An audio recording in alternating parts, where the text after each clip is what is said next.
Thank God it's Friday. Welcome to the show. I am Mariah Afolabi Brown. As always, I have the ladies with me. Hey, Obiajilo, it's Friday. I'm excited. Yes, it's Friday, and I'm going to be doing sales for weeks. And I'm here about, yes. I had some of my customers saying, you've been selling clothes, boo-boo sins. Please now reduce money so we can buy some hairs. And I have a few Ankara bags left that I want to just auction for sales this weekend. So it's starting today and ending on Sunday. For those who are interested in getting new wigs now, you can come and buy at a discount.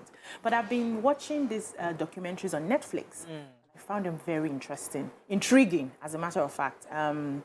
Cleopatra is one of them that I just finished. The controversies, yes. And then we had the Njinga, the Queens of Africa. That one was so mind-blowing. I saw it yesterday. And I was really impressed with how rich the African culture was before we had invaders who took over and turned us against ourselves. Because, sometimes they tell the story and make it look like everything in Africa before they came was dark and bad. But we had very strong cultures. We had strong spirituality. We had women who were in positions of power. We didn't even have patriarchy before they came. Let's leave it. Because I realized that we already started the show. How you doing, Mariam? I'm fine, thank you. Happening this weekend? I don't know yet, but yesterday I took myself out to lunch. Ah, I love that. I love to do that. Yes. Yeah. I mean, it's good to be able to sort of look at yourself like who you are without a partner. Yeah. And I noticed one thing with ladies, like when we go out, it's always with a partner. Do you understand? We've never really enjoyed these things by ourselves. So the movies, lunch, it's always something you have to do with a partner, maybe with your friends. But it's a good feeling. Nice. It's a good Absolutely. feeling. I enjoyed it. I did that 2 weeks ago. I enjoyed it. Yeah. I had good food, good music. Yeah. I just Sitting had my all time by sitting yourself. myself. Yeah. Just relax. That was me time. And having some really good, and I loved the 3-course meal. I had a 4-course, I had dessert. I took my time, one by one. Because Ibrahim was there. No, let's just go to the main course. I mean, you can't afford all this. It's too expensive. I farabalẹ̀ from start to finish. So I understand that feeling. I loved it. So all road leads to ABJ. Everybody's going to inauguration. Me, I bought my ticket, but I had to move it to Sunday morning because my girlfriend is getting married tomorrow. I have to be there. I mean, so Kemi, I know I won't mention her name on TV, but thank you. God bless you. Congratulations, girlfriend. I'm so excited about that. And then a friend of mine is going to be 40 tomorrow. So it's like 2 parties back to back. It's really the first flight Sunday. I'm going only if I am able to, do the needful. But we'll see how that goes. But everybody's going to Abuja. We all want to be part of the inauguration, part of the celebration of the new administration. Today's the last working day of Buhari's administration. So everybody's removing all their... He's so excited. Handing over. They've handed over. Their mind has handed over. It's just physical handover. His spirit is in that. Yeah, of course. He said, my mind is with my cattle. Yes. I can't wait for him to... In fact, somebody needs to do a content when our president finally meets his cattle. As he's coming in and they love, he hugs them and he's excited. Yeah, guys, I'm back. Hey, the man is excited, Want to see how his face lights up once he sees things he loves. I mean, I'm so happy for him. Okay, that's all we can take on this. Let me go on a break. When we come back, we go through the front pages of the paper. Stay with us. We'll be right back.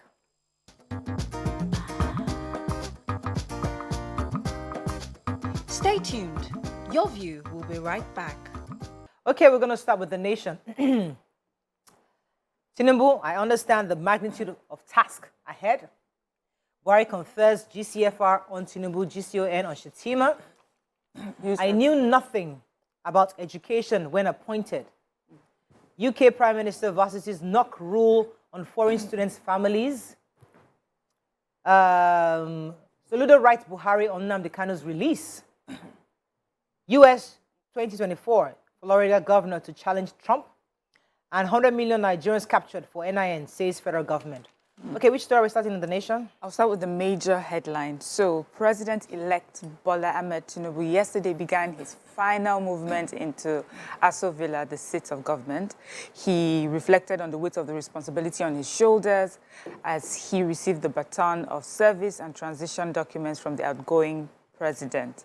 They say it was such an impressive ceremony yesterday at the State House in Abuja. Wow. It was also conferred with the highest national award, which is the Grand Commander of the Federal Republic, and also the Vice President-elect, was conferred with the second highest national award, which is the GCON, Grand Commander of the Order of the Niger. The President-elect gave a speech, which I like. He said, "I am a simple man who is a beneficiary of the support and goodwill of the people of Nigeria. And the people have put their trust in us. And you have done your part, Mr. President." And he was talking to the outgoing president. He says, "Now the great duty descends on me. I understand the meaning of the honor given to me today and of the task that awaits. I must run this race and I must do it well. On security, jobs, education, health, and power, and in all other sectors, we must make headway. The people deserve no less. In this I shall disappoint neither them nor you, Mr. President."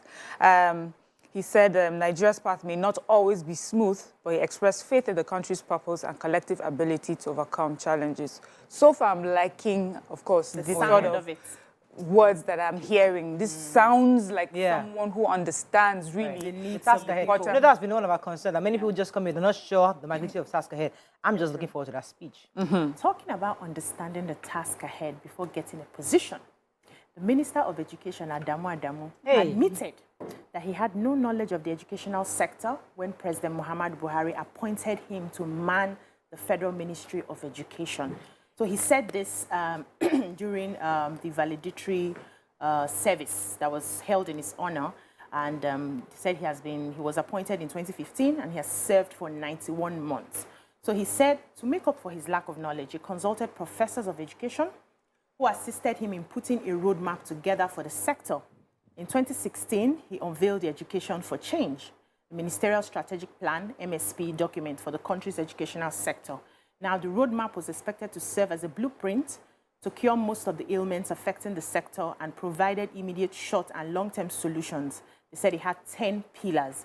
Now, he went ahead to commend the contributions of the late Prof. Gidado Tahi and Dr. Abdulrahman Omar to the document. He also hailed the head of service federation, Mrs. Folashade Yemieson, who was the permanent secretary at the time, for adopting the document.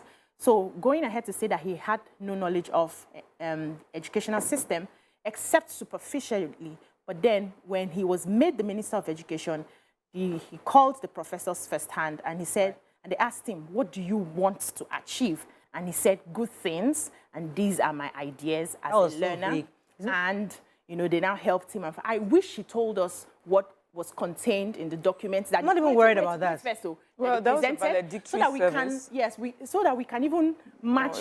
Did you finally achieve all of those things? But I think it doesn't make sense to. The new administration should bring in somebody who actually knows. Thank you. Because we don't need to go through another 8 years old. But we say who actually knows for education or generally? Because I've heard. Generally. Well, because education is so we have sat down with ministers who have said this almost the same thing. That it's until they got to the. You know, they got their job, that they had like a few weeks where they had to, you know, get on this. Except that, so for me, I feel education, health should be square pegs in square holes, or round, you know. Yeah, absolutely. Holes, they can't do this. Anyway, let me take a story about the UK Parliament. So, Member Parliament Carol Monaghan was speaking, I think, on Tuesday. I know after the UK announcements on the banning of family members of students who come in from Nigeria especially. So she was speaking to the Parliament, said that students and their families made valuable contributions to the United Kingdom, contributing about £40 billion to their economy. She said international students enrich the UK society as they have skills that have proven, to be useful across sectors. Also, the UK universities, the Universities UK International, their body also said the same thing. They said that they also opposed to the new immigration rules, said that it said that international students make an invaluable contribution to our universities and to the UK economy, building on the government's explicit commitments and ambitions, which were clearly set out in international education strategies. So the university says, please let them come with their families. We need these guys. And then the Parliament is saying, we need them for the economy. Nigerians were happy to see these feedback, but the truth is that these guys are not fighting for you; they're fighting for their country. Yeah, it's an economic push. It has nothing to do with. It's not that they like you. So it's clear. Let's be very clear what this is about. It has nothing to do with them liking us. It's just that it's a modern, some can say it's a modern day slavery, where let's bring them in so they can do the work, so that we can get more money. Well, it's about let's just say it's about the economy. It's modern day. And so, well, They can pay the slavery, fees. slavery will be a bit harsh. Sustain our economy with their fees. Anyway, Let's at be least she wise. has defended our people, so hopefully there could be a reconciliation. Defended high economy. Moving on to the Punch, May 29th. What's going on today? We're very, very feisty. It's Friday. I think I know what. Punch, May 29th, Tinubu gets transition reports, vows to tackle insecurity and power crisis. Reps insist on $2.4 billion oil sale probe grill Malami. Okay, I thought we had, and oh yeah, there was some. Airlines sue Sirica as Nigeria airplanes arrived today. Court finds lawyer 40 million naira over anti-Tinubu inauguration suit. And health workers begin an indefinite strike if federal government shuns demands. If you open that page, you also see. Yes, so I took a picture. So I took the. Okay, I want to become rope skipping world champion, Guinness World Record. Okay, cool. Okay, which Let me story? take that. Yeah, so go a ahead, go ahead. 16-year-old student of Ijapo High School, Akure, Ondo State, Ezekiel Benga, recently broke the previous Guinness World Record in rope skipping with 265 skips on one leg in 1 minute. And he was being interviewed by a correspondent for The Punch, and he, gave his journey. So first of all, we have another Guinness World Record achievement, and he's a 16-year-old for jump rope or skipping rope. Nigerian. And yes, a Nigerian, and I think that he should also be celebrated as well. But of course, in his own case, he does not seem so. He hasn't made the front pages and hasn't been as popular as the one that Hilda just did. Yeah. But it's still an achievement, and he gave his journey of how he found, it was by chance he heard about the skipping rope, even as a sport, and he started doing it. They've always had events, but Nigeria has never had funding. This particular sport has never gotten funding. Right. So they've missed almost like 2 world events. And that one time the coach even offered for them to do it virtually.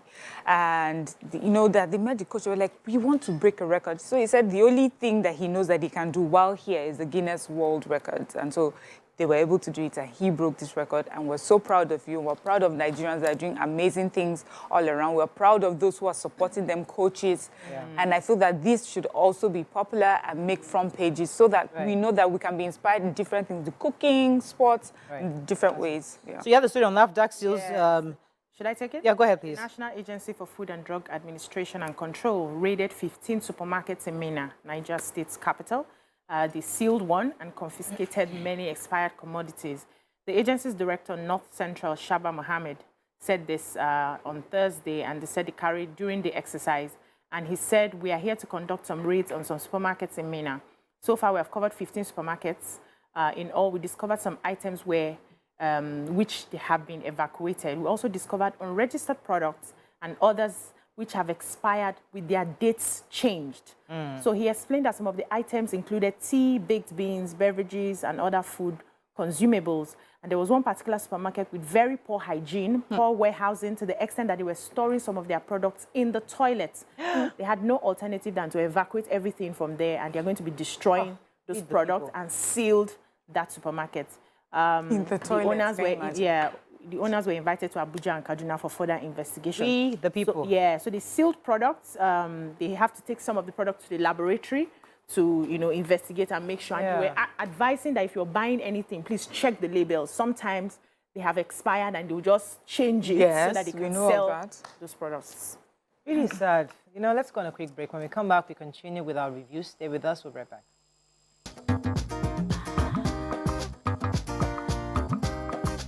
Stay tuned. Your View will be right back.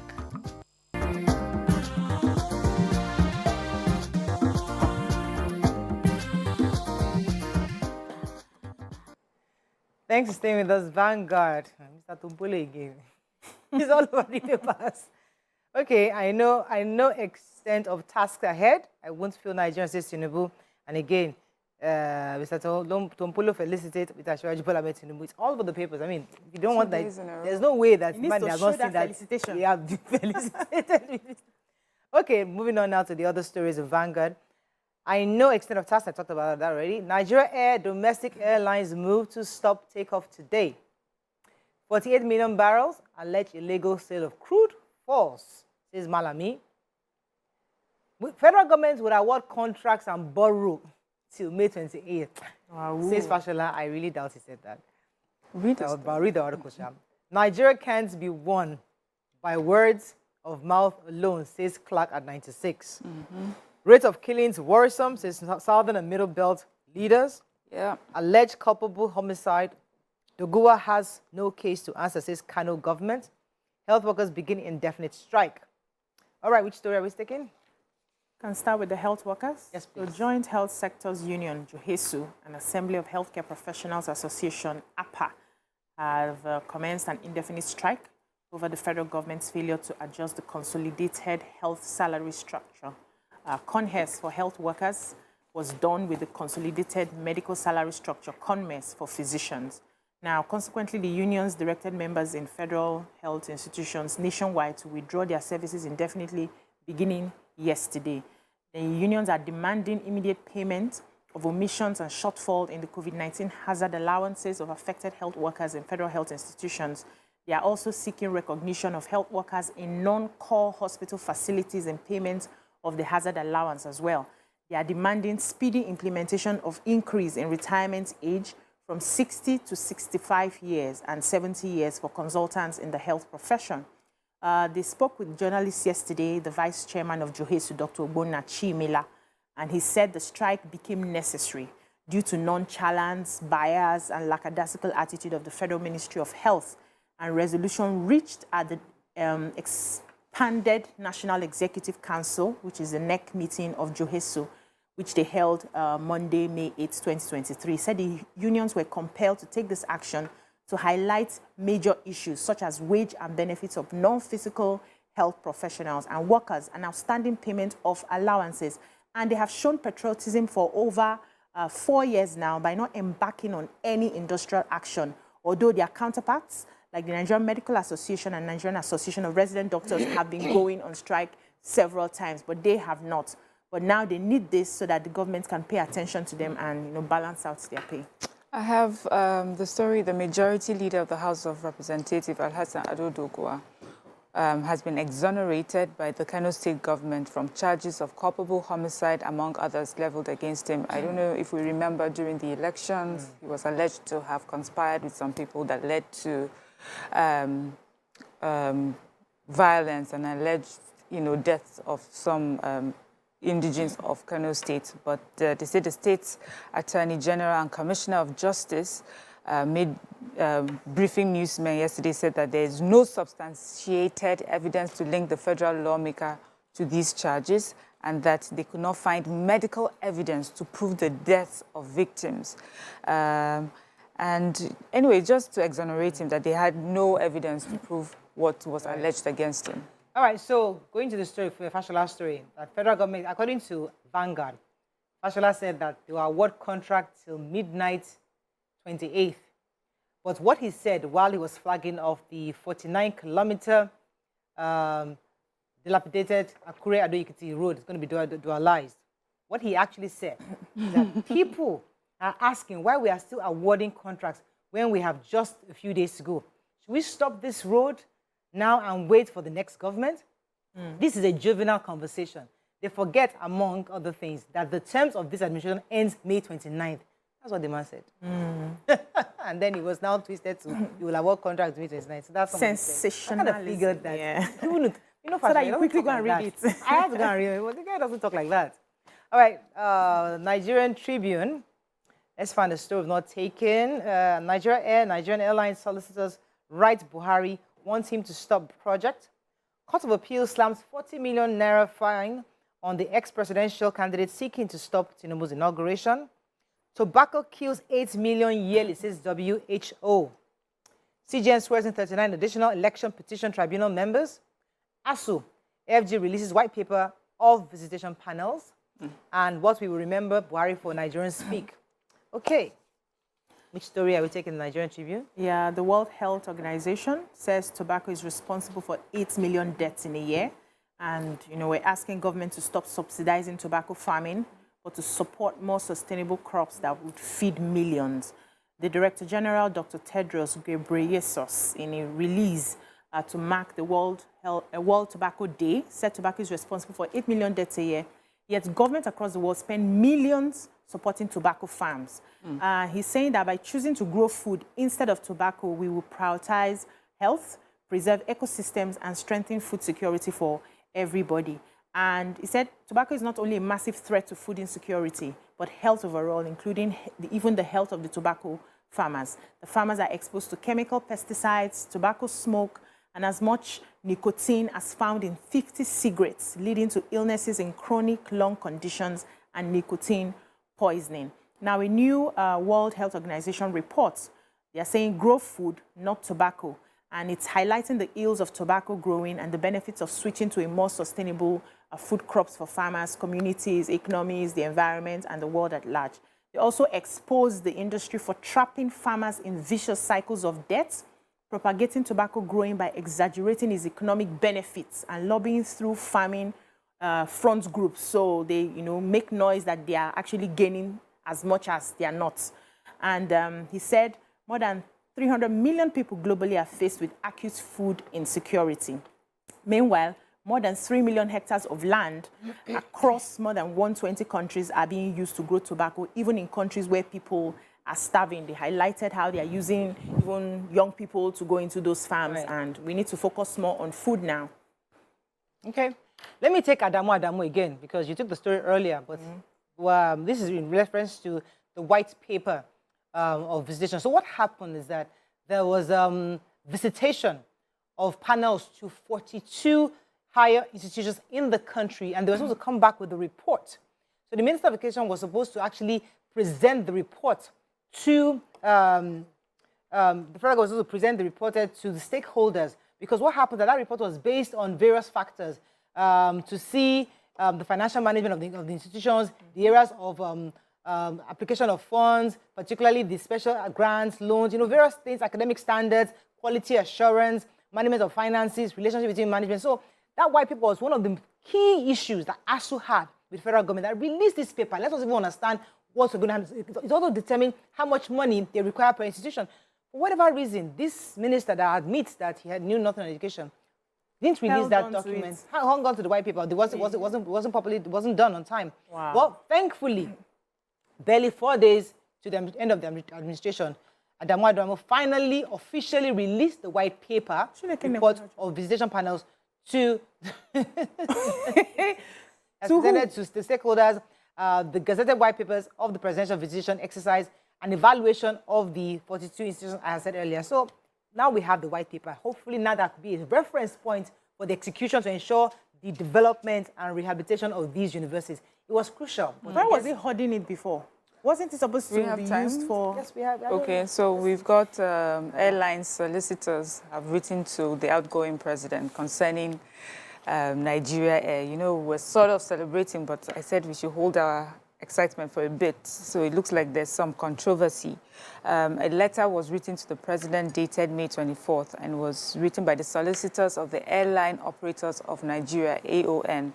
And they're saying that Nigeria Air project is a last-minute plan, by the minister to deflect from the case that is before it, like a corruption case. They said it's in disobedience to court order and deliberate plan to rubbish the achievements of the administration. They also said that the ministry is trying to, of course, evade allegations of corruption raised in the pending case, and that if the president does not stop, what is about to happen, it would paint his administration in a bad light. The airline operators are also saying that for avoidance of doubt, AON welcomes the establishment of more airlines in Nigeria, for we believe that the skies are big enough to accommodate all. However, AON is against any contraption that is shadowy and not in the best overall interest of the country. So we'll see what if the president will respond to this letter. As you said, it's really last minute. A lot of things happening right now. We're going to get more things that happen today because today's the last official working day. Okay, that is all we can take on what the papers have said. Let's go on a break. When we come back, we have a sponsored segment from Roulette Properties. Stay with us. We'll be right back.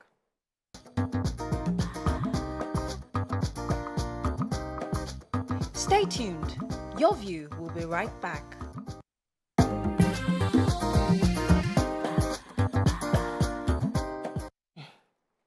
Thanks for staying with us. Rollout Properties Allied Services Limited continue to provide quality and affordable real estate services to corporate and individuals in Nigeria and beyond, driven by the desire to ensure that everyone, even the lowest earning person, has access to affordable real estate in Nigeria. Join us now to discuss more is the Sales Marketing Head of Rollout Properties and Allied Services, Mr. Oludotun Olaoye. Welcome to the show. Good morning. Thank you for having me. Good morning. All right, so what is Rollout Properties doing to help us achieve our real estate goals in 2023? Okay, that's a good place to start. Yeah. Okay. You know, there's this saying that wherever you see people going to, wherever you see value going to, you had better get there before they get there. Know where you're going. So in the space of real estate, for Rollout Properties, how we are helping people achieve their real estate goals is that we have developed the capacity and foresight to be able to identify where value is going to be able to identify where people are going to, and then we get there before it gets there. And then we now invite people to strategically position themselves to receive 100% of the value that is coming to that location. Right? And at the base of what drives us is how we can ensure that even the lowest earning person, because if you ask people, why are you not having a real estate investment? Why are you not having access? It's expensive. I can't afford it. So the drive that how can we have the lowest earning person have access to real estate? And at the base of that is affordability. So what you notice is when you get there before others get there, you can get yours at an affordable rate. A very clear example that is still fresh in our mind is the Dangote refinery. Go ahead. It's fresh in our mind. Some 5, 6, 7 years ago, buy Ibejuleki, it's far. There's Dangote refinery there. There's Lekki Free Trade Zone. There's this deep sea port. It's not going to happen.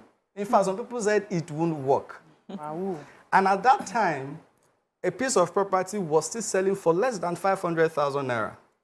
I was looking at a report this morning, and I found out that the 500 square meter land, some are selling for as high as 27 million naira.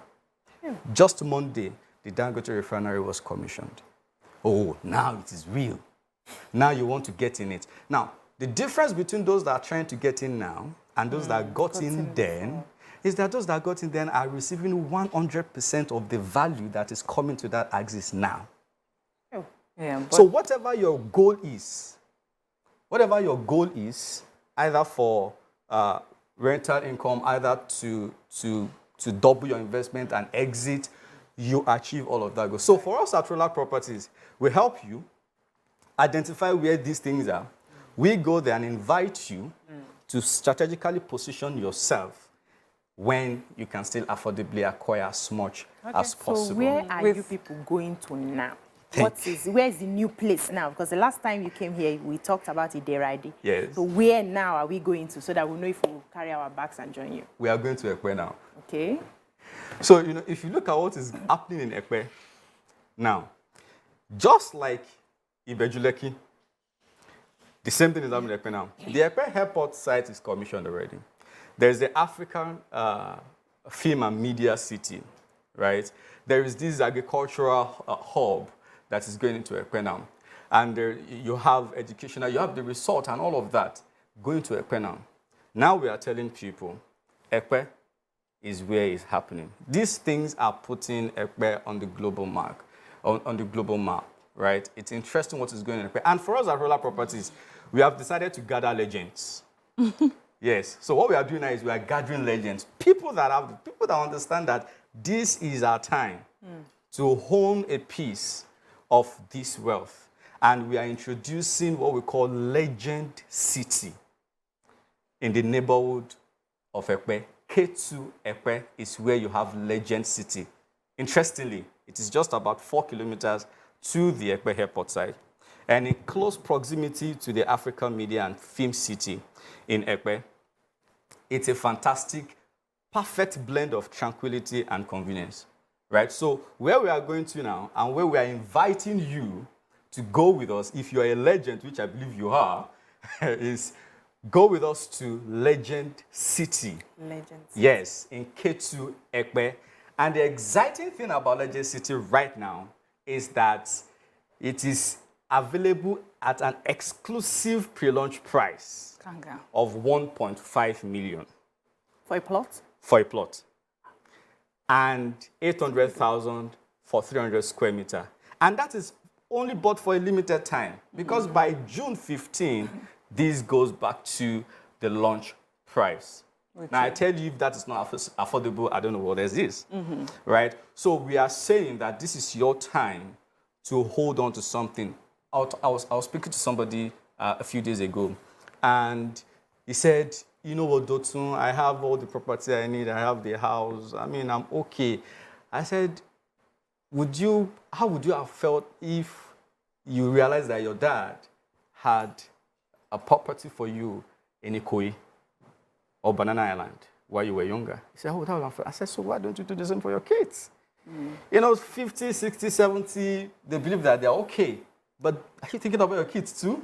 So what I'm saying in essence is that this is for everybody. Even if you think you are okay in terms of a real estate investment portfolio, can you think of the generations and the generations that are coming? So this is a good time to hone your own space in Ekpe with Rollout Properties. Legend City, the gathering of legends. Wow, legend. I would like to be a legend as well. But I just would like to know, you know, you've just explained to us the benefits that had come to those who, you know, had the foresight to invest in the Ibejuleki area and what they're able to get. What are people looking at in the Ekpe area that you think should encourage them right now to invest in this Legend City? This Legend City. Okay. And the Legend City itself, you know, every time you describe to us your estate, tell us all the different things that come with it. This one, what is the unique thing about Legend City? Okay, so I'll take it from why should people go? Whatever thing that is happening in Ibejuleki now is not only going to impact or affect Ibejuleki, it's going to also affect Ekpe because they are beside each other. So which means that the level of infrastructural development that Ibejuleki is going to need, the capacity we need to be able to serve what is in Ibejuleki would be a thorough infrastructural development all the way through to Ekpe. All the business drive and growth that are going to Ibejuleki is going to extend to this area. So all the value that are coming to Ibejuleki is not just coming to Ibejuleki, it's also going to Ekpe. So imagine that you can stay in Ekpe. Look at the dualized roads that have gone into Ekpe and inward Aja and Axis and all of that. You can be in Ekpe and do what you have to do in Ibejuleki. So all this infrastructure development is going to go there. The job creation and there will be population drive growth in that axis right now, right? And also, I don't know if people know that there is also a plan for a train rail to go from Marina to Ekpe. Yeah, we know. How sweet is that? Right? How sweet is that? Sugar sweet. You know, so these are the things that tells you this is going to be a valuable place to be. And Legend City, like I said earlier, is a perfect blend of tranquility and convenience. Features, the security is assured, the amenities assured. Let me ask you for this one, that all this, because whenever I get involved in this land thing, I hear developmental fees. Comes in after you've paid your 1 million, 2 million, they will not let you be happy that I finally got land. 2-3 months, and now say, hello, man, please send us development of millions for developmental fee. Where am I going to get that money from? I'm still dealing with one right now. Are there hidden charges? So, are there hidden charges there in summary? So with Rollout Properties, you get all the fees up front. You are informed of what you need to do, what you need to pay, and everything that you need to do. So it's transparency from the get-go. One of our core values as an organization is integrity. right? And we hold that there to our heart. So from the get-go, this is what it entails, this is what is involved, Right. you know what you need to do, you know what you are getting, and the title is clear, it's a registered survey on the property, the assignment on the property, the status is freehold. You don't have fear of anybody disturbing Coming a you. few years back. We say when you buy rollout, you buy peace of mind. Call the numbers on your screen, book your spots, set your interest. Let's get you sucked in. June 15, it goes back. I tell people, you don't make money when you sell real estate alone. When you buy, you make money. Just imagine you buy at 1.5 now, and by June 15, it goes to 2.5. When you are buying 1.5 today, you already gain 1 million. Yeah. Before June 15. So you don't want when you sell that you make money in real estate. Instrumental payment. Yes. I So- wanted to Yes, break it you down. can, yes. So which means that you can have your initial deposit and then you can spread your payment up to 12 months. Even with the pre-launch prices? Even with the pre-launch price. So which means that So what it's would be easy the initial deposit? as, Many as, percentage? as As your spirit leads. low as 50,000 naira. As low as that. This is good. Okay. You know, For real? affordability is the This is drive. good. Everybody deserves to build their dream home. Everybody deserves to own a piece of real estate. The greatest investment you can have is have your mark on this planet Earth. Where is your space? Where is called yours in this art structure? So, right. so everybody has that chance. So call us, book your spot, go to our website, www.rolloutproperties.com. Call the numbers on your screen, hit us up on IG, state your interest.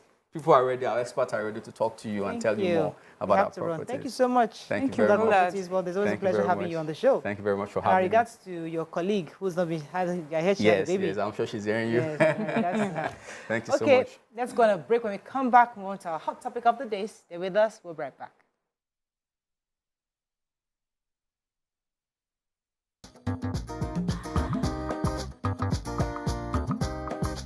Stay tuned. Your View will be right back.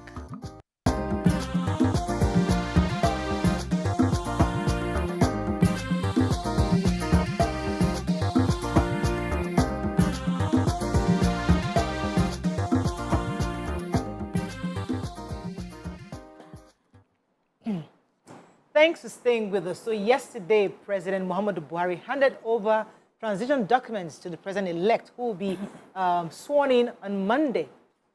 Nigerians are now asking, what do you remember about these last 8 years? What are those things that you recall or that you feel Buhari has done or did not do as he's exiting the administration today? Today's going to be his final working day, really. But still, of course, still going to be around till Saturday and Sunday. What are your thoughts in the last 8 years? How do you feel about the President Muhammadu Buhari's administration, the work they've done?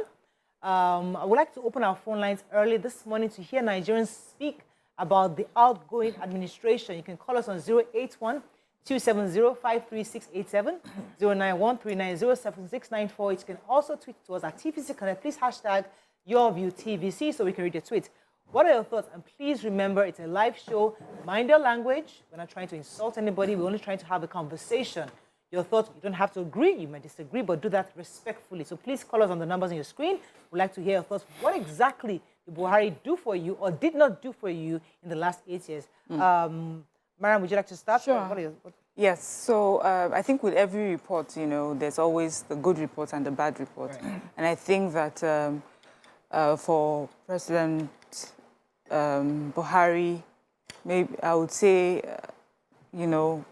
what people would remember for the positive would be infrastructural development. I mean, we know the second Niger Bridge is a big deal. This is a project that had been carried on from one administration to the other, and he was able to, give that. That is good. We have bridges, linking in the... So it's roads, bridges, railways, and it's across Nigeria. So there's no one region that would say we feel that we were sidelined when it comes to projects like this. So he has that. But we cannot talk about Buhari administration without talking about the state of insecurity in our country. Yeah. I mean, up until a few days ago, a couple of weeks ago, we know about the killings that happened in Plateau State. And sometimes for me, I just get so upset because these things happen and people move on. Plateau State, Kaduna State, Benue State, you know, we hear pockets of it in Taraba State. It's just as if, even though, see, I'm trying here not to be unfair. I know that there are times that he's come out to talk to us. We know that he's called his service chiefs he's changed them. We know that he tried to push them to do more, encourage them. But I feel that when it comes to security, we still have a lot of challenges up till today. And I feel because we had such huge expectation, given his experience and background as a military officer, I thought that was something he would handle. But for me, it didn't seem like he had a hang of the security, and it was a bit, it was a very disappointing for me in that regard. Of course, also, we cannot go without saying about the cashless policy. Mr. Buhari, I know he tried to remove himself from that situation, but we do know that he's the boss of the CBN. Right. So in the 8 years that he's been around, I don't know, do we give him a pass? Do we give him a mark? No, well, no, let's just leave that. Let's just have it. Let me take Ayo. I'll come to you, BC, your initial thoughts. Good morning, Ayo. Are you there? Yes. You're live. Thanks for calling. Yeah, good morning. Morning. I thought I want to appreciate your program. It's so enlightening. You know, you shed so more light on so many things that in place. Yeah. Thank you. Kudos to you. Thank you, sir. Yes, if you're talking about private administration, you wouldn't mind, I want you to stretch down to, you know, all the governors that are handing over. Talking as though from our hand there, last tip, talking about the hard-growing government. Which state? Like you said the other time, we don't want to use that word. But we thank God for this very administration. It's been so helpful, and it kind of, you know, what we are experiencing in Plateau, sometimes it's quite different from what the media houses, you know. Okay. Ayo, it's difficult to hear you, Ayo, very well. It's a bit muffled. I'm so sorry. I do apologize. We'll try to call you back.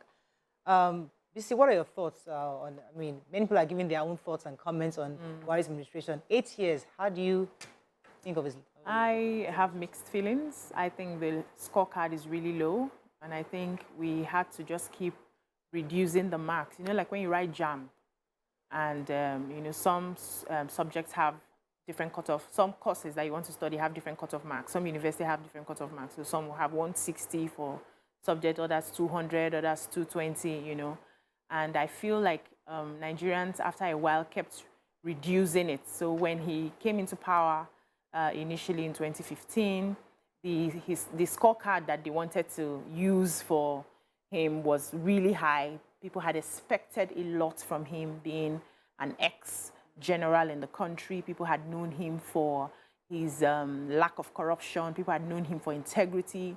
And that was the benchmark, or, you know, that people voted for him. And the expectations were really high. But when he got into power, and after all that adjustment of who he has come, and then people look around and see nothing is happening, and everybody relaxed, and we started hearing corruption in different agencies. It was deep. People were like, are you sure the president is aware that this is happening? Because, you know, the campaign basically was, we are going to fight corruption. It was one of the things that they held on to. And Nigerians really needed a change, because if corruption is curbed, we find that money is meant to be used judiciously for the people will be deployed. And then we'll see, you know, results. But then it seemed like he wasn't even understanding what was going on. It seemed like, you know, he sorry didn't to get pause you. You know, there was a time we were thinking that it doesn't read the same paper that we're reading. Yeah, we say like, maybe they give me 2 days afterwards. Because like, are you sure you read the same paper we read? Maybe somebody just reads for him. You know, Nigerians were now beginning to. So what's happening? Then we went back to, maybe because he's now older. We started making excuses for him. We're lowering the bar. Some people who were close to him would say things like, he's still a very decent person. He's still a very honest. He still has integrity. And probably it's the people surrounding him that are doing things behind. But I will not take away infrastructure from him. I will not take away the fact that the rail lines were opened. We have our waterways open now in majority of some of the states. We have some of these things working. But as a Nigerian, how did it affect me personally? When it came in, rice was 8,000 naira. Now I'm buying 35,000 naira for a bag of rice. That's cheap. 35,000 I bought naira. 45,000 the other day. Trust me, that's true. Yes, so I know where I went to buy my own. But I'm telling you, from Yeah, 8,000 I got to... you. And since that time, my salary had not increased. So how does that affect the Nigerian that you're supposed to serve? Let me take this call from Adetoro who's been holding. Good morning, Adetoro. You're live. Thanks for calling. Good morning. Morning, sir. Morning. Thank you for the good job you are doing for Nigerians. Thank you, sir. Thank you, sir. Yeah, first, I was very grateful to President Buhari for his failure concerning education. He has gone down on record as the president as the longest number of months that universities were shut down in Nigeria, putting our children into very difficult situations. Some have to spend 6 years instead of 4 years in the university. That is one. Then in the area of health, I'm not surprised that with the grace Buhari received from Nigerians in getting himself treated at Nigeria's expenses, even now, nobody can say how many millions of pounds of Nigerian money was expended on his health. Yet, he never found it fit that he should erect at least one hospital of the type that where he was taking treatment in overseas to replicate here in Nigeria, so that we will be able to save our art and foreign that our big people are going overseas to waste on medical treatment. That will still continue now. Thank you and good morning. Thank you so much. Thank you so much, Adetoro. Now, some would argue that Buhari's the main issue with Buhari had was his leadership quality, Style. the leadership style that he engaged for this administration. According to many people, they said he had a laissez-faire type of leadership, such that he believed that all the ministers would do their work. He let them do, he just allowed them. He gave them that free hand. Now, unfortunately for that leadership style, you're not very involved in making sure, following up, defining the vision, ensuring that vision is pulled through. You're only just, okay, BC is the Minister of Education. I'm sure he knows what to do. I trust whatever he does. Let him just do it. Compared to somebody else who has a direct, who can say, you know what, my own style is democratic, where both of us will sit down together, let us discuss and agree, and then go find out, formulate something. So his style is probably what then affected all the various education, health, infrastructure, all the various sectors, because it's really about leadership at the end of the day. But Mariah, you know that at the end, sorry, darling, you know that at the end of the day, we will judge you as a leader, whatever style you have. Nobody cares, because we all have different personalities here and we'll work with our personalities. Right. But even in your style, you can find a way to give the people what they want. You can find a way to do your job. You don't say because you're laissez-faire, you relax and you don't even pay attention. When he got into power, he took a long time to get ministers. Yes, we were waiting to appoint ministers. We were waiting. So he didn't seem ready to, you know, we are calling on the president-elect right now to hit the ground flying. The other one that is passing, did he hit the ground flying? You know, we are going to put a lot of pressure on the incoming one now, because we don't want you to spend 8 months getting that. But that was what happened. Now, let's talk about the policies that came out of this administration. Okay, let me pause you for a second, because I want us to go one by one. Okay. Let's start with health sector. Yes, I wanted to say something about the leadership style. So, laissez-faire, you know, I would look at him as, I look at the president to just, you know, bring it closer home, like a boss in the office. And if you're laissez-faire, it's because you're sure that the people that you have put there are capable of handling it. Right. But laissez-faire does not necessarily mean that you're completely out of the picture. So if you notice that someone is failing, you would step in. And I see that leadership style play out with the CBN governor, where, you know, the administration, the presidency actually said we have nothing to do with him, you know, with this cashless policy. We did not tell him not to listen to, follow the court orders, you know. That does not speak well for the presidency, because it made it seem like you were so uninterested on the impact of that policy on Nigerians, even though they were continually crying about it, and you had heard the court. You did not take yourself out of bureaucracy and say, you know, concerning this, I want this done right away. To take yourself out made that administration look bad.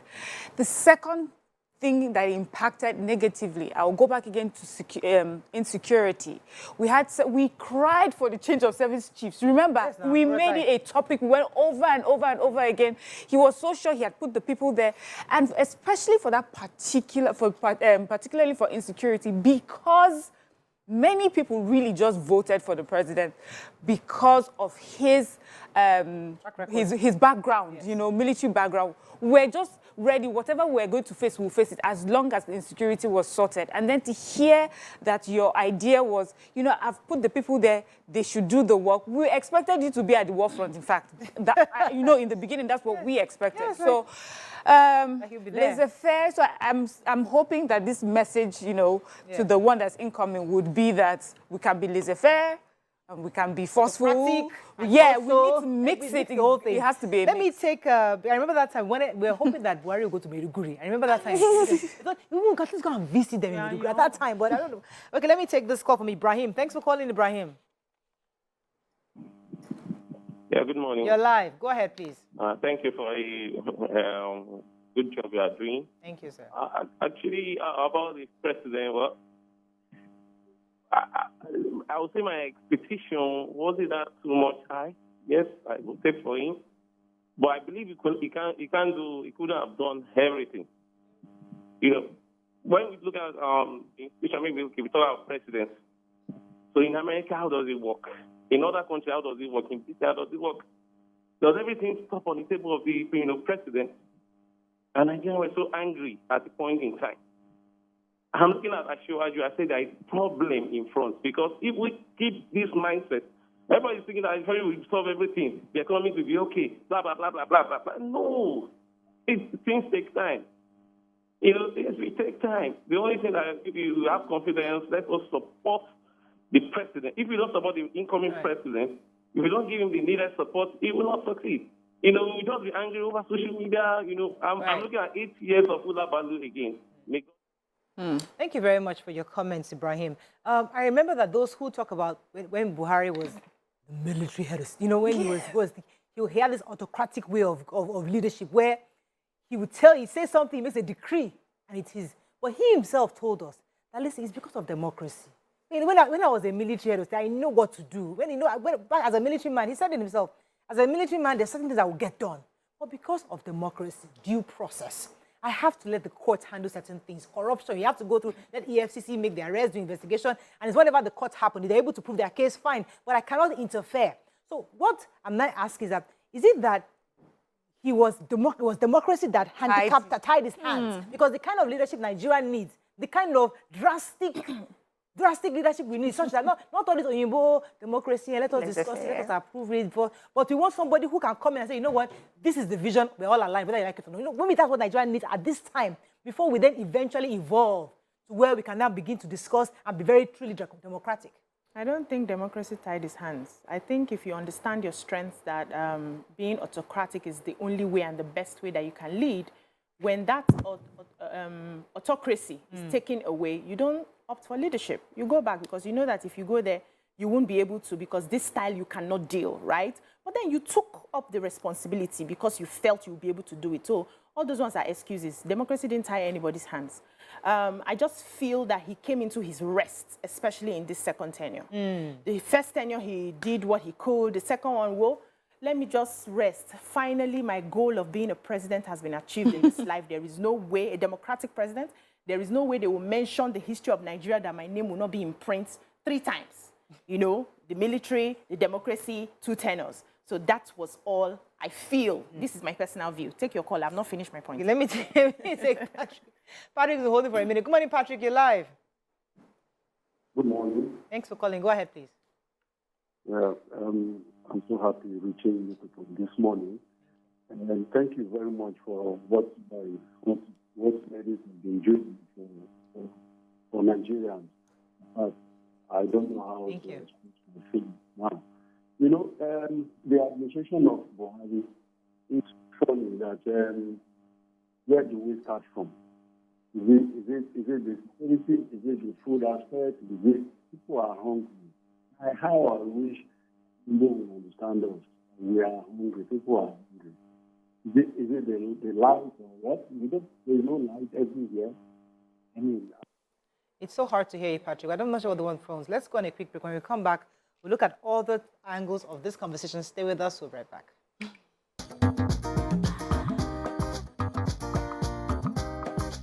Stay tuned.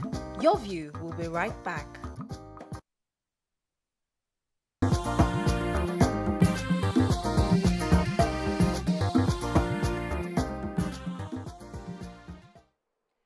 Thanks for staying with us. All right, so we're still discussing our president's performance in the last 8 years. I know that the Nigerian Tribune actually went out to talk to some Nigerian youths to find out their thoughts, and many came up with different issues. Some had said that first, he messed up the civil service by removing the mandatory 8 years retirement for directors. Secondly, his administration was filled with lies and fake promises. Another said that acute inflation, disobedience to court orders, lack of respect for rule of law, loans without justification, high corruption, frequent strikes by labor, and the unions and all that. There were lots of people just saying that he also accused the Nigerian youth of being lazy. So these are some of the things young people are remembering. Now, as much as others will say he did work in infrastructure, others will say, well, what we remember, because they will tell you that it's not what you do, it's how you make people feel. That they remember when you finally rest. It's not what you do, it's how you make them feel. Let me take this call from Abuja, and I'll come to you. Good morning, are you there? Yeah, good morning. Thanks for calling. Yeah, my pleasure. Welcome you reeled out a lot on the performance of the president. And as a matter of fact, from my own perspective, the Buhari 8 years administration is a missed opportunity for both himself and Nigerians as a whole. The first coming of Buhari, the Diagon Buhari regime, tried to place Nigeria on a pedestal that was on a straight path. But that administration was cut short by coup d'etat. And of course, when we now enter the democratic era, and from 2003, President Buhari tried as much as possible, I say up to four, 5 times, to get to presidency. He could not get it until eventually, in 2015, he got it. Most Nigerians said, wow, this is the opportunity to reposition Nigeria again.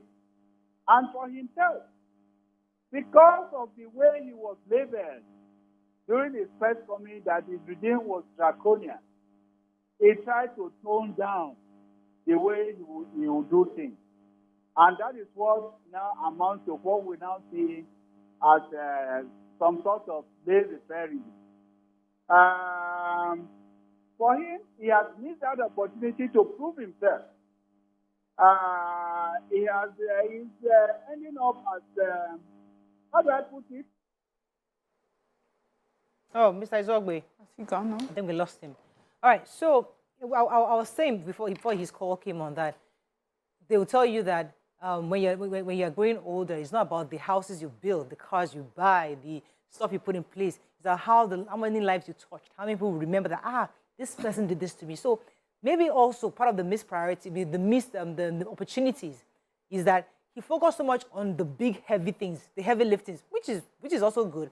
But Nigerians didn't feel that sense of security. They didn't feel hope.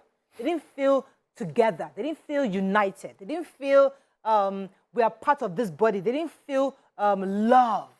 They didn't have that feeling from this administration. Maybe that's why Nigerians feel he didn't do anything, because the taste of this country is so divided instead of us coming together. Although we can actually point at Lagos-Ibadan Expressway, we can point at Second Niger Bridge. Those are heavy liftings that he did, which are good. What are your thoughts on this? Do you think that's the case, or do you disagree? You're right about, the perception. So there's a perception index, no matter what it is that you did, tangible things that you did, also how do people feel? So first, that especially in the second leg of the administration, we've had global issues. Yeah. We had COVID, we have economic crisis, global economic crisis. So even though we're complaining here of inflation, we know that this is happening all across, the world. We're hearing them in Europe and everywhere. So that was also like an added disadvantage. But and I feel that governments, administrations do this deliberately. Because when you focus on the small things, when you're leaving, how do you go out and say, but I made the people feel happier, but I made the people feel more comfortable? People would still use the fact that you did not do these tangible, big things. So I see the administrations do this deliberately so that they're able to say, no matter what you say, at least 5, 10, 15, 20 years, you're going past this road. You remember it's Buhari that built this road. You remember it's, so it's good. But I would say what it will mean for the incoming administration is that now some things have been put in place. I hope it means continuation. Continuation in the sense that the things have now been put in place. So you're not focusing too much on those. You're now working on the things that are important, tangible. We know that there's a global crisis, but we also are unable to make policies that address the issues in such a way that is beneficial to Nigerians. Especially with our monetary policies, fiscal policies, we were struggling. It's like we didn't have the right people there. We didn't understand. Today you make a policy, Nigerians will scream. There was a lot of flip-flopping. It's important that this next administration would learn that we're not looking for people to just be like political, awardees. We're looking for technocrats, people who know the job, people who have shown through records that they have done the job before and are willing to come and work for Nigeria, and that's what. Let me take Hassan. Good morning, Hassan. Are you there? Good morning. You're live. Everybody. Good. The Buhari administration is a mixture of the three: the good, the bad, and the ugly. Despite the fact that I'm one of his fans, that will not steal it away from me saying the uncomfortable truth. Buhari, you mentioned that Buhari is concerned by judiciary and that. That is not correct. Whenever Buhari wanted something to do, anything of his interest, he will get it done, he will do his way to do it. Let me give you one simple example. When he wanted to remove the former CGN, he came out, he did it, and replaced him. So forget about that. You see, the issue is very clear here. In terms of infrastructure, he tried. What's wrong with the lines? Thank you very much, Hassan. I'm sorry that you got disconnected.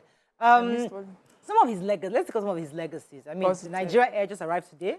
We've been complaining for years. We don't have an airline. This morning, it has finally landed. The man is doing everything the last few days. What Buhari has done between Monday and Friday? It's a typical Nigeria. Last minute work. We all like to do that. Last minute. Even myself, what I want to wear to inauguration. It's last minute. So we're all last minute people. But anyway, he has finally that's a legacy.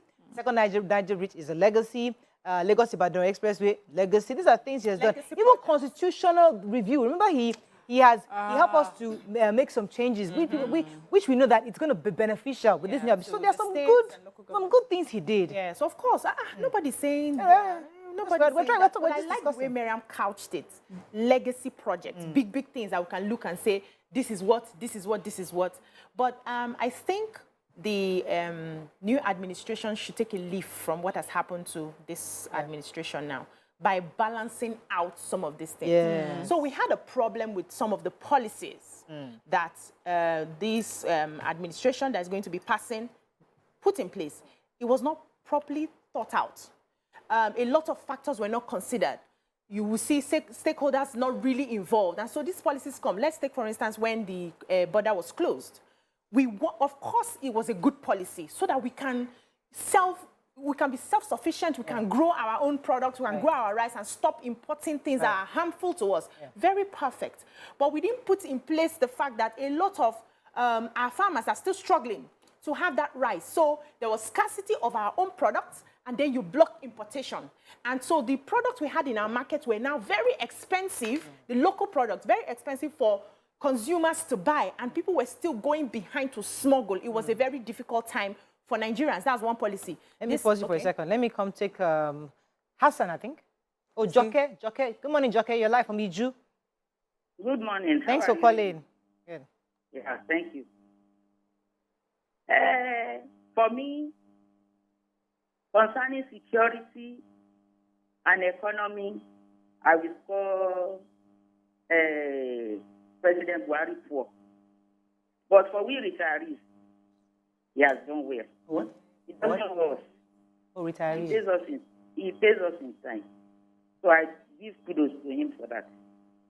Well done, thank you. Thank you. And everybody's speaking according to their... I'm quite surprised because I thought, I thought that once the phone lines open today, the vitriol we're going to hear. But people are quite gracious and, objective people. Yeah. But, I mean, I'm talking of the he sorted out his constituency, the retirees. He said, wait, where are all the retired people? Yeah, he's going to sort them out. I'm going to join you soon, so let me make sure I've done that. Okay, let me let you finish your point. Yes. So then we know how the cashless policy hit us. There were also other policies, especially for business people who over the years were closing down businesses because they couldn't deal. Policies were flip-flopping here and there. The new administration needs to pay attention to all of this. Then please, we don't want you to come in now because this administration that is going out took a very long time, even to the end of the administration, blaming the PDP. Yes, now. For every small thing is these people. 16 years of decadence. I'm telling 16 you, years they of kept corruption. Blaming instead of sitting down and okay, this is the problem we have in our hands. And every president will inherit problems. Right. The incoming president now will inherit a lot of problems on his table. Please, you should not give us an excuse that this is what Buhari left for him. You should sit and with his people and think of solutions. And also, okay, take your call. No, I have to go on a break. Oh, okay. Then when I come back, we'll continue this conversation. Stay with us, we'll be right back. Okay, I'm told our guest is here, so we have to wrap up on this. But okay, in a nutshell, let me just wrap it up very quickly. Okay. Let me let you finish up. Okay, yes, I want to add something. Over the years, we waited for a president to come and speak to us regularly, to make us feel like he had us in his mind, like we had a leader who thought of us. The only time we hear from him is when he travels, and then he comes with insults and all of that. Nigerians don't want that. We want a president who will own up and talk to us like his citizens and work for us. I think I'd like to wrap up. Okay. Go ahead. Yeah, so for me, finally, is that when this outgoing president was coming, the expectation was very high on security and corruption. The incoming president, the expectation is very high on the economy. And I hope, according to the speech that he made yesterday during the conferment of his GCFR, that he understands the magnitude of the task before him and that he would not disappoint the outgoing president and he will not disappoint us. So I'm looking forward to that. I'd like to wrap up with the fact that this current president did very, very well with the pandemic, COVID-19, compared to many other countries. Foreign policy being a big brother, especially to countries within the ECOWAS sub-region.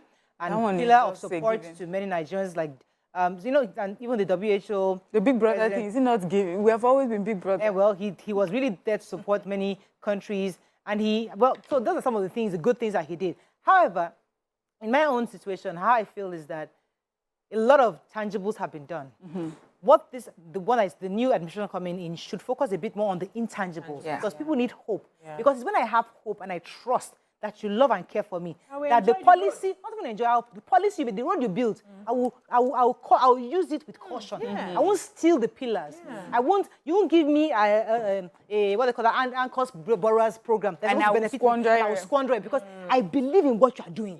So what we read now are the intangibles, where people actually believe in Nigeria. They become patriotic. When you do that, all your policies, people would actually adhere to it.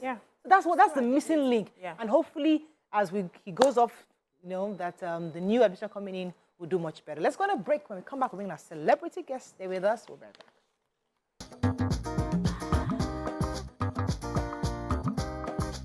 Stay tuned. Your View will be right back.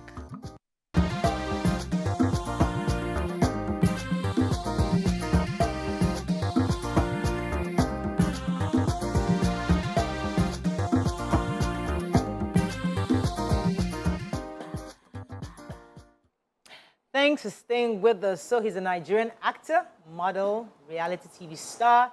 He was runner-up in the season 9 of the popular reality TV series where he represented Nigeria fiercely. He has also featured in some movies like The Donor, like Jimmy, Eko, and the popular gangs of Lagos. Welcome with us, Tayo Faniran. Welcome to the show. Yeah. Good to have you. Thanks for having me. How has it been? It's been. I remember you from Tinsel. Yeah. Back in the day. And since then, I didn't see you for a long time. And then I saw your gangs of Lagos. I'm like, okay, what's going on? Yeah, How have you been? How's work been all this while? Yeah, I've been good, you know. Life has been like a roller coaster. Right. Tinsel actually set my feet on professional acting. Right. Because it was when I did Tinsel that people's reaction, my fans would love anything, Right. But then other people, maybe who weren't my fans, came out and they were just, sharing their opinion about my acting skills.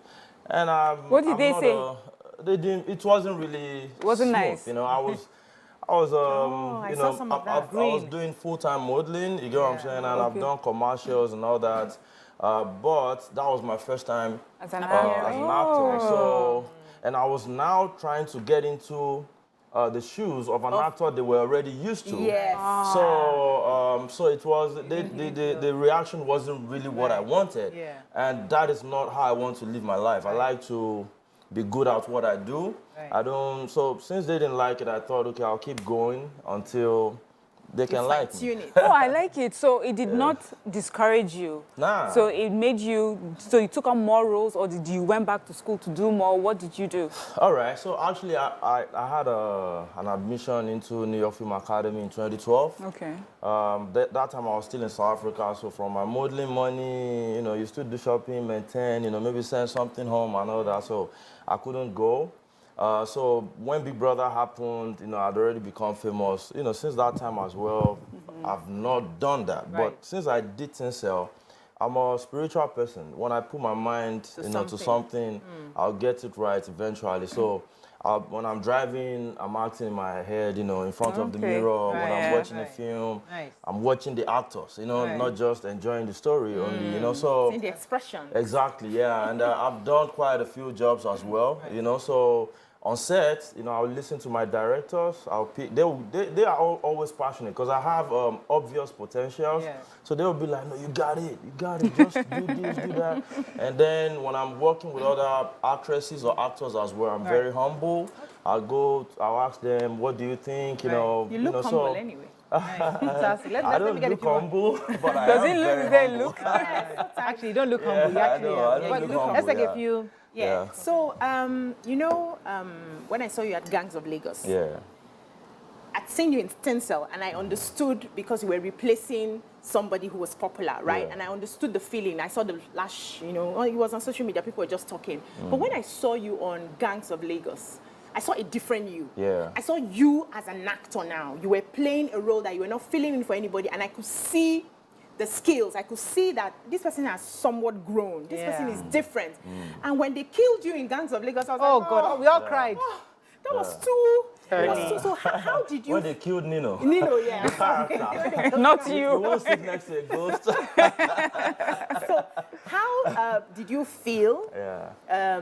having that short of a time in Gangs of Lagos? All right, so when I got the script, first thing I look for in the script is I check how much I've been given to do in this story.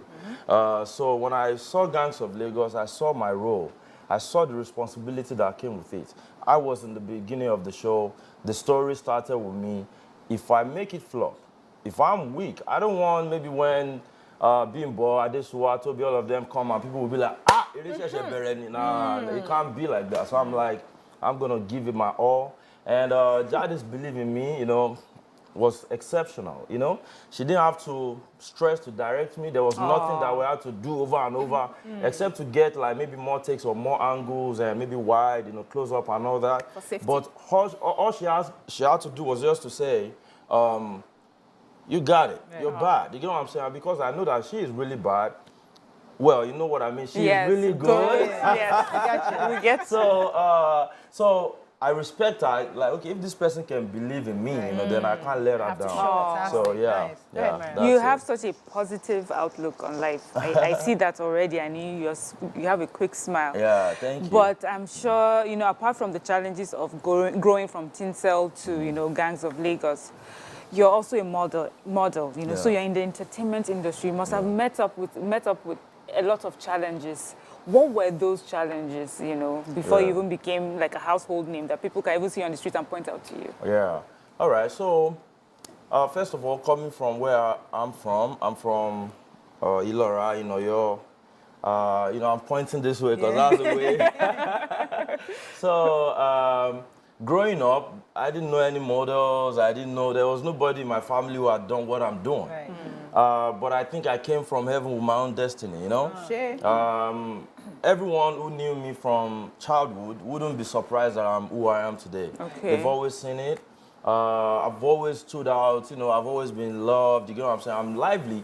Actually, people don't even know how jovial I am, you know, they don't know, well, maybe people who watch Big Brother Africa, you get what I'm saying, you know, if they don't forget, but I'm someone that wherever I am, I'm always the energy, you know, I'm the one that, you get what I'm saying, like I keep everything, so, you know, so the challenges, though, you know, it's everything in life you do comes with challenges, you know, so like I said, there has been up and down, you know, so, but my biggest challenge was after Big Brother Africa, because now, when I went for Big Brother Africa, it was the biggest thing on the continent. There was nothing else I could do after Big Brother Africa that would be bigger than Big Brother Africa. So I wanted to do music because I love something that I could have my own niche where I'm in charge of it, you know. So I was doing music. I had some few, you know, lovely songs, you know, out. And you gotta sing for us before you leave. I mean, well, I can, you know, but I need to prepare. no problem. So it's good to see that you're quite versatile. You know? But, let's go to your modeling. Okay. Yes. Modeling in Nigeria, especially for a guy, can be very, very. I don't want to use the word Flimsy. Is it flimsy? Or I was trying to the fact that it doesn't look like a real job. You know, they just think it's not this and that's a model. What's that? It's a lady, yes, for be a career, but for a guy, are they going to pay him? So how did you get into modeling, and how paying the bills? Did it pay the bills?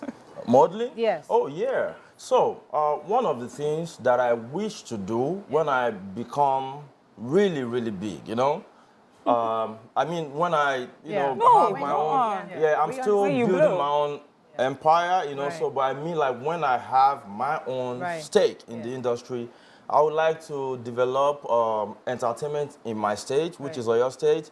At the same time, I would like to also discover new talents in modeling, you know, and take them, you know, maybe to South Africa, you know, for around professional modeling. And at the same time, in Nigeria, there's no modeling, you know. It's in Nigeria where a model is seen as you're just doing it as a side hustle. It's seen as. Yeah, it's seen as. But in South Africa, it's a career. I went in 2008, and by 2010, I had already sent a car home. I bought a car from America. Wow. You know, like, you can take care of yourself, you can send money to your family, you can have your own home where you're comfortable, you know, so it's a proper job, you know. It is a people like proper Mariah job. that see it as. No. We were in that space, and it was a proper job. We had students who were paying their fees. Yeah, but that's what she's saying about girls. It's a proper job for a girl. Even but guys, because like, if you do commercials, Yeah. they pair you up with girls. Yeah. So there are guys there. It's just that people are not aware, and they always assume that there's no money. But people actually, especially with commercials, and they actually pay more than acting. Yeah. Yes. Yeah, well. Let's talk about your career, movies, for example. So what's next for you?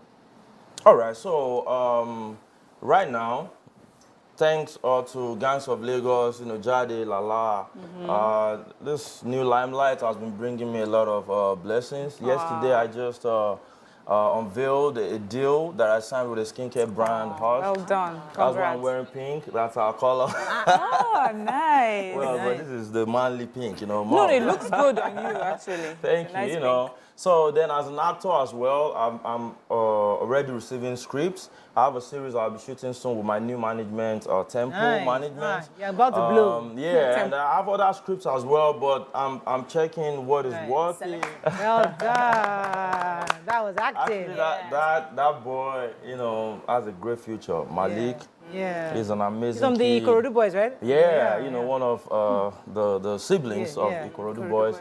And he's amazing, you know. Very, like, he would work like an adult. He could be sleepy even in the middle of the night. We would shake him, but he would be doing like this. But the moment they say action, I don't know where the guy gets it from. So his future is bright. I love you, Malik. That's nice. So the role you played, you were a good bad guy. So you were a bad guy because you were in the streets commanding your boys to, you know, get the taxes and all of that, like the Agbero of the area. But you were looking out for younger children who were not going to school. You were taking them to school, paying their fees, even with you being an Agbero. Now, how did that role make you feel as a person when you got that sort of role? So I'm playing bad guy, but I'm also a good guy at the same time.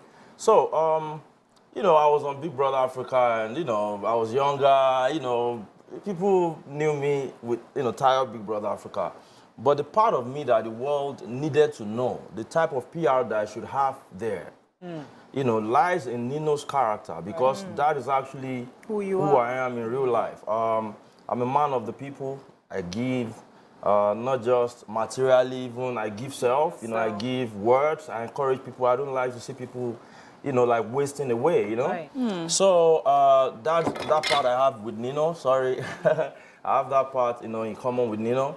However, on the street as well, I'm a street guy. You know, I'm streetwise. When you say street guy, let's talk about your background. Give us a bit about your background growing up. Because I know you grew up in Oyo State. You know, But he started... you look like a cool Ibadan guy. You know, Oyo town. Ilora. A cool Ilora guy who lives in Lagos, you know. Tell us a bit about that. All right, so when I was growing up, you know, I come from my family. You can see from the genes that I'm not the only good-looking one, you know? It comes from the blood. You know, my father was handsome. Really? So was my grandfather and my great-grandfather, even from my mother's side as well. So thanks to my ancestors for that as well. How many siblings? I'm the last of 7. I'm the last one. In fact, you act like it. Yeah. So I have 5 sisters. The youngest of my sisters is maybe approaching her 50 as well. Wow. So all of them are like my mothers, you know. So I have them as my supporters, my prayer warriors, you know. So imagine when you have like 6 mothers now, you know. And none of them found you wife, sis. None of them have found you wife. Well, we're not talking about that now. You know what I'm saying? Let's just continue with the show. You see what I like about you? You have been telling us everything. You're quite open. Why is this one? No. Why are you hiding this one? I'm not hiding anything. Trust me. I'm not hiding anything. It's just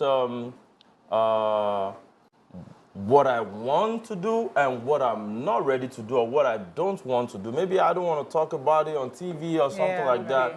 I like to be in charge of my life, you know. I give what I want to give, you know, and what I don't want to give, I won't give it except I'm comfortable to. We know. You know, so... Look at me. Ojulorowa. Yeah. All right. Just like this. Just cover that. Anyway, don't you're worry. going glasses. Just okay. Let's keep that space open. Okay. Let people be watching out and be wondering. anticipating. But you get bothered. You get people throw themselves at you. It's my life. I've been used to that. Even primary school, secondary school, it's my life. How do you handle it? So how do you handle it? Like I said, I'm used to it. You know what I'm saying? However, I don't think I would want to be alive without having the attention that I have from the females. I love it. It's an energy for me. Wow. And at the same time, women have this nurturing, natural nurturing instinct, you know? So when women support you, they support your craft, they love you, that you're successful. A lot of men, you know, may not be as comfortable to support me the way women would, you know, because, you know, other men will also probably think, why not him, why not be me, or something like that. But women, were in no competition, you know, so that's why, you know, like I said to you, I have 5 sisters with my sister's friends and my female cousins, you know, growing up like that, you know, I've always been... by women. Yeah, so, you know, it's my life, so, you know. So being surrounded by women, talking about nurturing, they also like to advise. And I'm looking at you and you're covered in tattoos. And for me, I think this is the very first time we've had a guest who is nearly completely covered in tattoos. What does it mean? How do the nurturing women in your life see it? Why is it important that you have these tattoos all over your body? Actually, whenever I go to Oyo, my mom or one of my sisters will make me wear long sleeve shirts. And I'll be like, even our pastor and my fan. I mean, they watch me on TV and all that. They already know that I have this thing. So why did you get it? I've always loved having tattoos. Like, I'm an artist. Apart from being an artist, I mean, like performer, I'm an artist. I can have a plain, sheet and draw on it. And that's the same approach I give to life. I think of something in my head, and I know I can bring it to life. If I tell you I can do something, believe I can do it. Because in my head, I will live that life already. In my head, I already have Rolls Royce, Lamborghini, and everything. That's why me can't fall for anybody. If you can be a billionaire, you need to come with me with a sense of mutual respect, because in my head I have a lot more than you, So, he's speaking business language. So what does it mean? So I wouldn't, meaning? When my skin was plain, I would just look at it and be like, nah, man, I want this here, and I've always admired tell us the characters. My grandfather had tattoos, my grandmother, even my mom has some tattoos. So in Yoruba, they call it, is this Soso? No. I'll remember before we finish, but I won't be the first to do it. It was a culture. It's not even an international thing. Even in Yoruba culture, tattoos. So what are the guys I'm seeing on the faces? Okay, so this is Holy Mary. This is baby Jesus. I have adult Jesus here, praying hard. I have a lion here that reminds me of who I want to be, how I want to be brave in life and everything. Really? I have stars. When you're having your bath every morning, you have your shirt. Yeah, I have stars. And then I have clouds. There's no way. Do you have a Lamborghini anywhere? No, it's in my heart. So what's that to the left? At the same time, what's that to the left? To that's the right hand? my second son's name. What's the name? Tinsel. Yeah, but his Yoruba name is Akintobi. So I have Akintoye and Akintobi. Akintoye was born while I was in the show, Big Brother Africa, You have baby mamas? Just one baby mom. Oh, nice. Just one woman who gave me children. You're pushing me. I'm not pushing. Listen, let's be clear. So you got 2 children. I've got 2 children. From a woman you're yet to be married to. Hopefully you'll be married to her soon. No comment. So as I was saying, Let's talk about the tattoos. Yeah, so with the tattoos, if I didn't have it, I wouldn't feel normal. So for instance, I have 2 cars, and my 2 cars, within the space of 1 year, I think I've changed each car's color maybe about 5 times. Really? Because I can't look at something and just leave it plain. I'm thinking of, let me put this one, put that one. Same with my looks, the same way I think about maybe earrings or hairstyle. There's no hairstyle that I've not carried, So I'm always checking myself out, and I'm thinking, how can I, design here or redesign and stuff like that. Yeah. So where did you start your modeling career? Did you start in Nigeria? Because why I'm asking this question is when we started, it was a taboo to have tattoos on. They will tell you that you won't be called for commercial jobs. And a lot of people that wanted to have tattoos were not able to, just to keep your skin clear. You don't know if you're going to be doing skincare, advert here and there. So where did you start, and how were you able to model even with the tattoos? Yeah. So my tattoos were growing.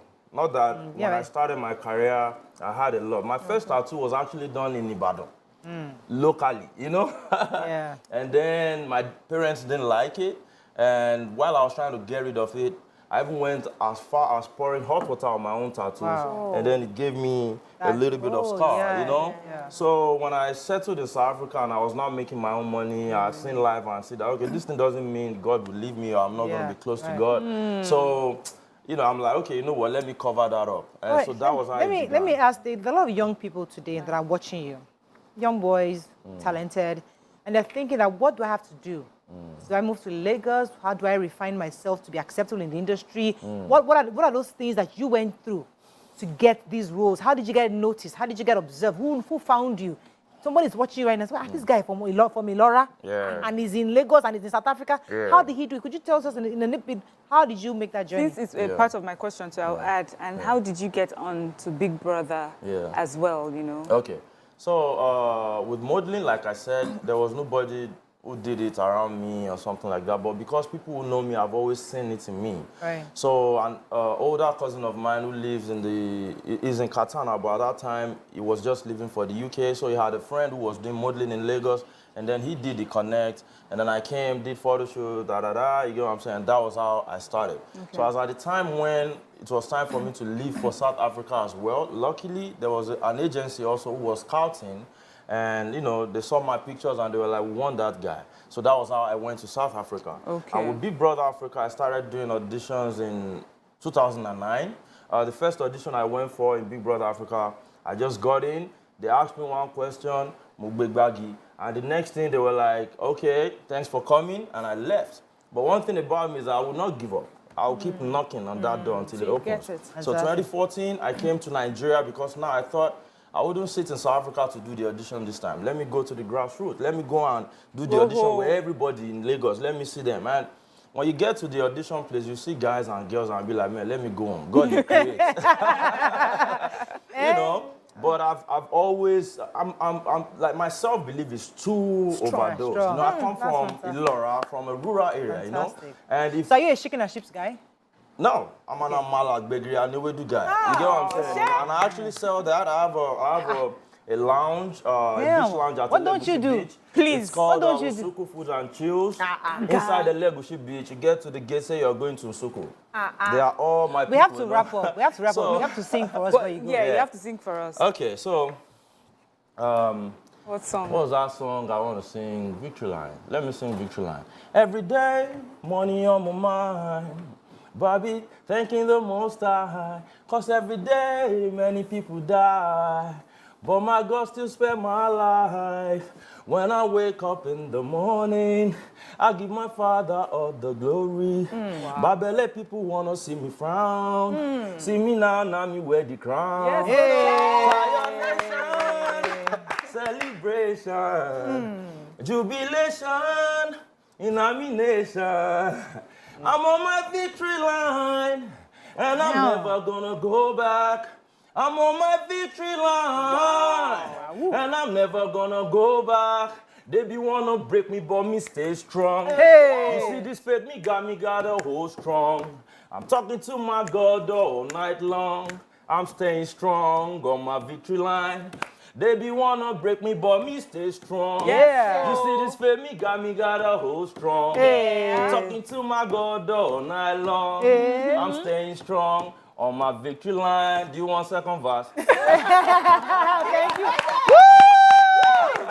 You own a restaurant, you model, you act, you sing, you're an artist. What don't you do, bro? Please, you are a god. Well, thank God. You know, so Nigerians need to get used to the fact that a person can be multi-talented and know all that he says he can do. Okay, we have to run.